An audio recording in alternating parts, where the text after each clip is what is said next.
let's say you're interested in whether the person's note-taking approach affects their exam score.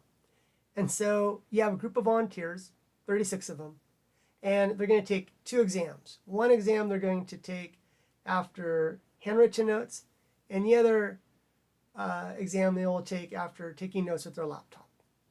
And we could come up with a more sophisticated design, like half of them start off with taking notes by hand, and the other half start off by taking notes by laptop, and then switch it. So it's like a nice balanced design. But in the end, it's time to do the analysis.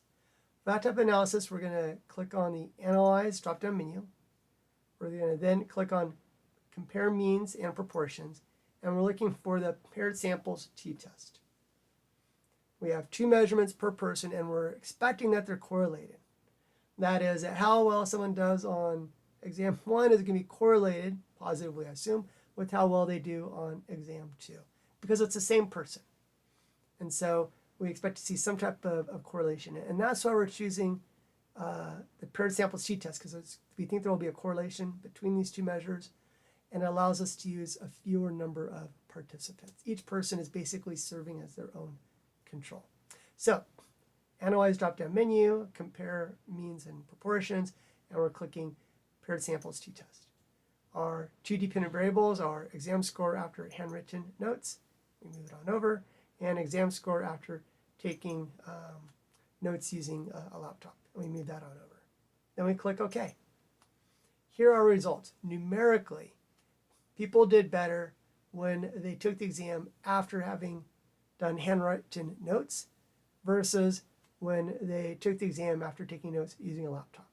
So each person serving as their own control, and they're doing better numerically with the handwritten notes approach. And by the way, that mirrors the general research.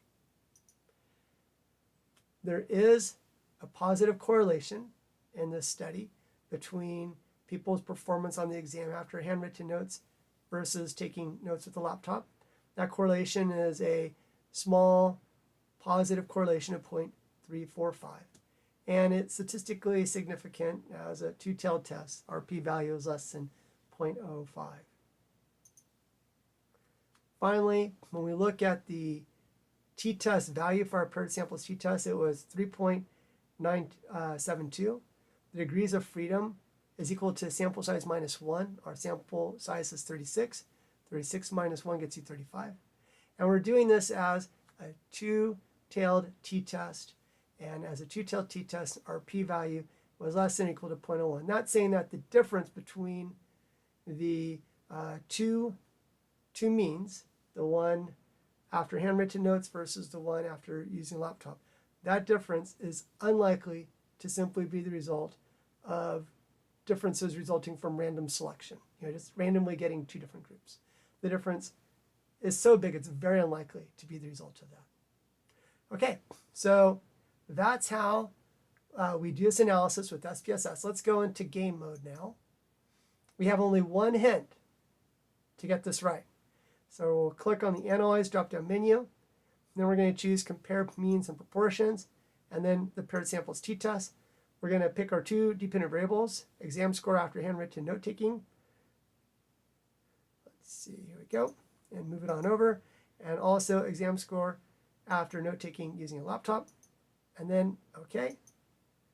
And here are our results again. That difference between the 2 conditions is not only numerically different, better for the handwritten condition, but as we know, it's also statistically significantly different. And again, that performance on the 2 exam attempts is correlated, supportive of our using the paired samples t-test, which is nice because it requires fewer participants, since each serves as their own control. And again, here are our results.